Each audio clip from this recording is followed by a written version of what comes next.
50대의 다이어트 방법에 대해서 설명을 드리겠습니다. 물론 50대만이 아니지만 기본적으로 우리가 어떤 방식의 다이어트가 있는지 그리고 어떻게 해야 되는지 이 부분에 대해서 설명을 해드릴 테니까 잘 여러분 들으시면 좋을 것 같고요. 보통 우리가 먹기만 해도 살이 빠지는 음식들이 있어요.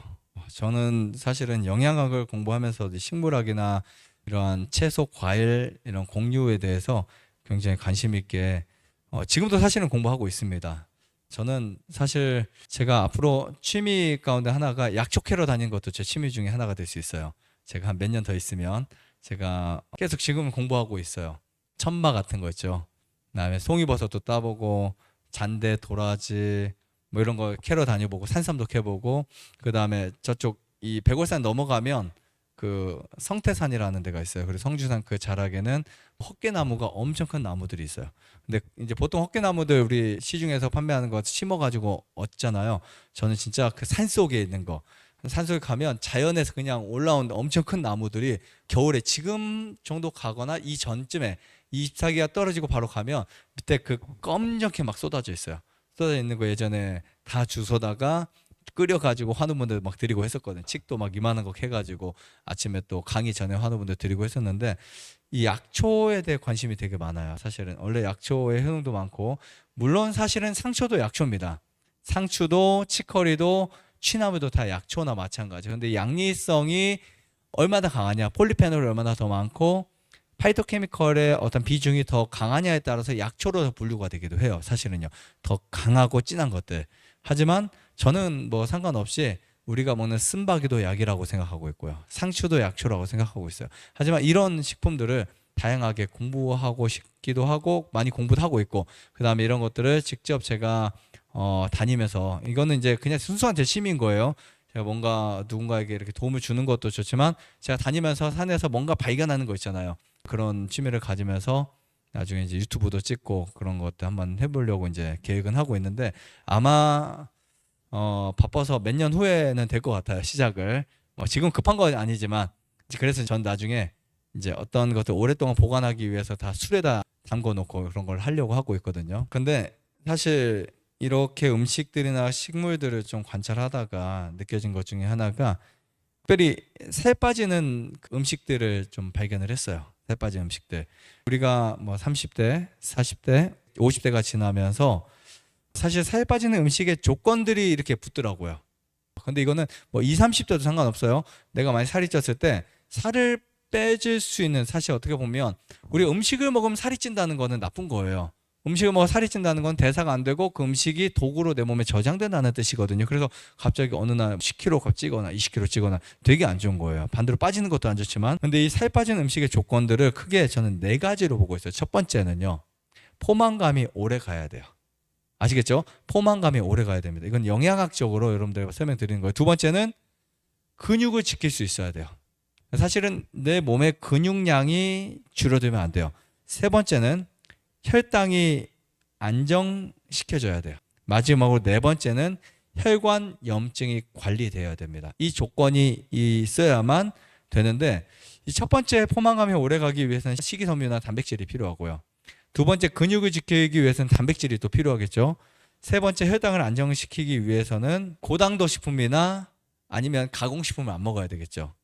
네 번째 혈관 염증 관리하기 위해서는 항산화나 오메가3 식품들을 먹어야 되겠죠. 그래서 첫 번째는 녹색 잎사귀 채소들을 첫 번째 두고 있습니다. 그래서 채소는 여러분 아무리 많이 먹어도 살이 쪄요, 안 쪄요? 절대 안 찝니다.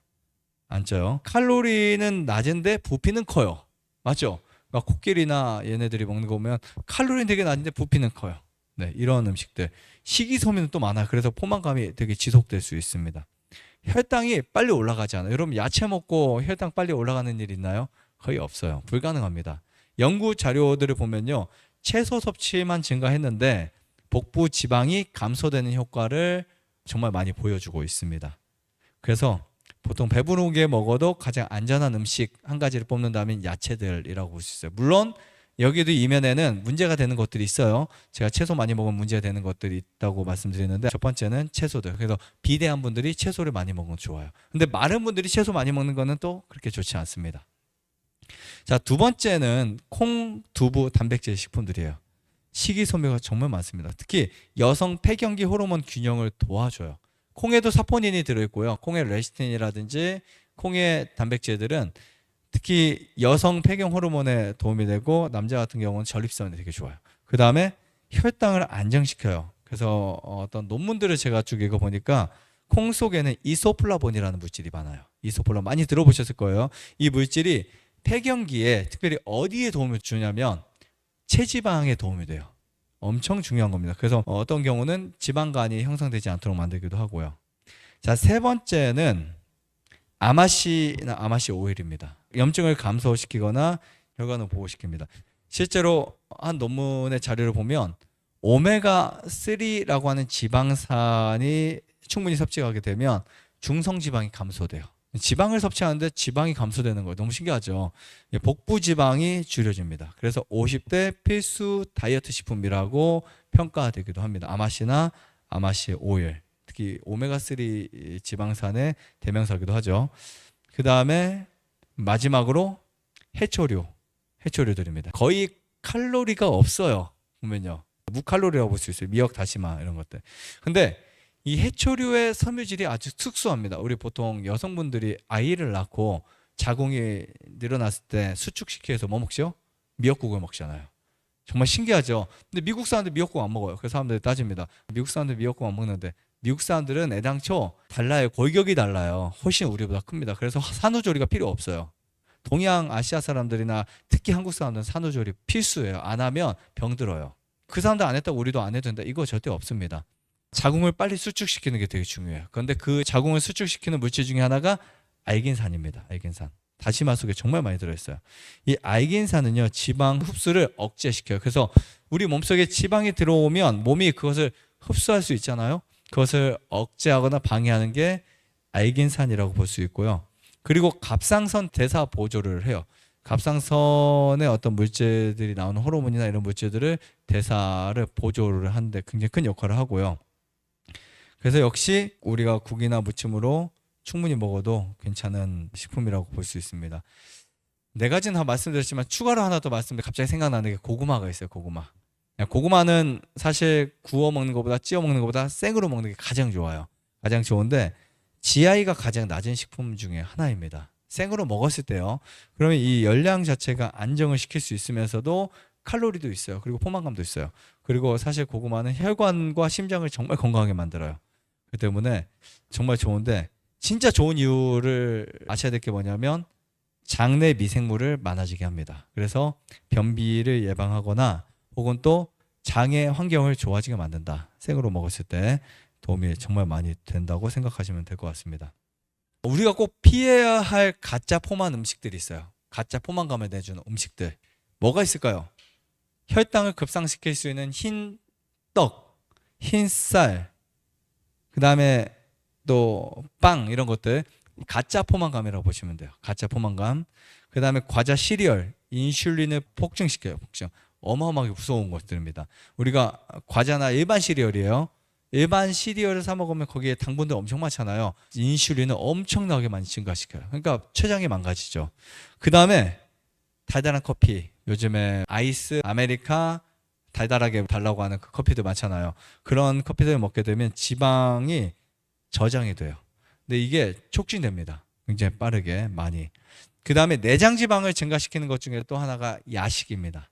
8시, 9시, 10시 넘어서 음식을 먹잖아요. 그러면 우리 몸이 음식을 소화시키기보다는 그냥 음식을 당분들 쌓아버려요. 그냥 축적을 시켜버린다고. 그러면 내장 지방이 많이 생기는 거예요. 그래서 보통 한국 남자들 배만 볼록 나오는 분들 있죠. 몸 마른데. 그런 분들은 야식을 좋아하는 분들이 대부분일 수가 있습니다. 그래서 어떻게 다이어트를 해야 될까? 좀 우리가 충분히 먹어도 근육은 지키고 혈당은 안정시키고 지방만 줄이는 전략이 필요하지 않을까. 그래야 건강할 수 있어요. 여러분들도 마찬가지예요.